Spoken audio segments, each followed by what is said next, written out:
এটা কি? এটা এই গাড়ির রিমোট, এটাই সব। এটা ছাড়া গাড়ি চলবে না। তাইলে এটা ছাড়া কিচ্ছু হইব না? তুমি নিয়ে যাও, স্টার্ট দিয়ে নিয়ে যাও।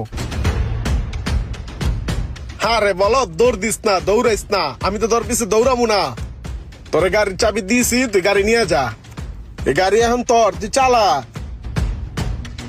চাবি দিয়ে দিছেন, গাড়ি এখন আমার হয়ে গেছে। তাহলে ই করেন ভাই, তাহলে আপনি যান গা। ঠিক আছে থাক। ভাই কি গাড়ি আসলেই দিয়ে দিছেন নি? হ্যাঁ হ্যাঁ, সত্যি সত্যি দিছি। তুই বড়লোক হইয়া তুই চল। ভাই আসসালামু আলাইকুম। ওয়ালাইকুম আসসালাম। ধন্যবাদ ভাই, দোয়া রইলো।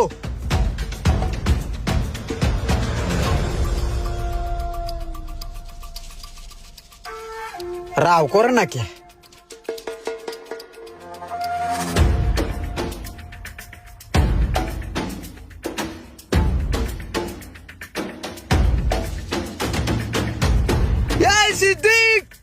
আসসালামু আলাইকুম।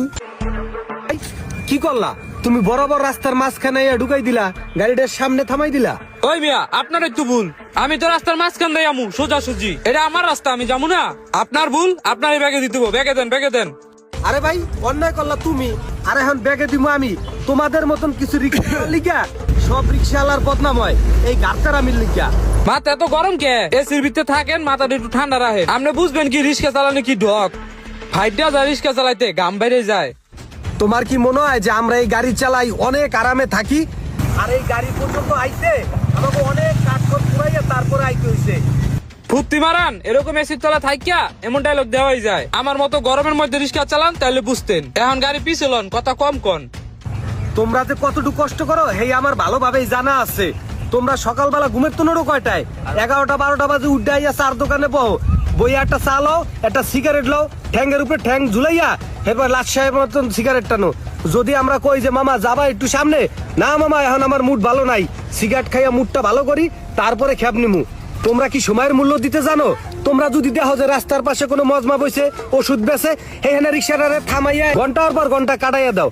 আবার যদি কোনো একদিন বেশি টাকা ইনকাম করো, হেয়ার পরের দিনে রিক্সা চালাইতে যাও না, ঘরে বইয়া মসমসাইয়া ভাঙ্গো খাও, হেয়ার পর টাকা ফুরাইলে তারপর যাও তোমরা কাজে। আর এরকম করতে করতে তুমি গরিবই থাইকে যাও। তোমরা সময়ের কোনো মূল্যই দিতে জানো না, আর এই কারণে তোমাকে মন মানসিকতার কোনো উন্নতি হয় না। তোমাদের বড় কোনো টার্গেট থাকে না যে আমি ভবিষ্যতে এই জিনিসটা করবো, এই পরিশ্রম করে। বুঝছো? এর লিগে তোমাদের পরিস্থিতি এরকম থাইকে যায়, গরিবই থাইকে যাও।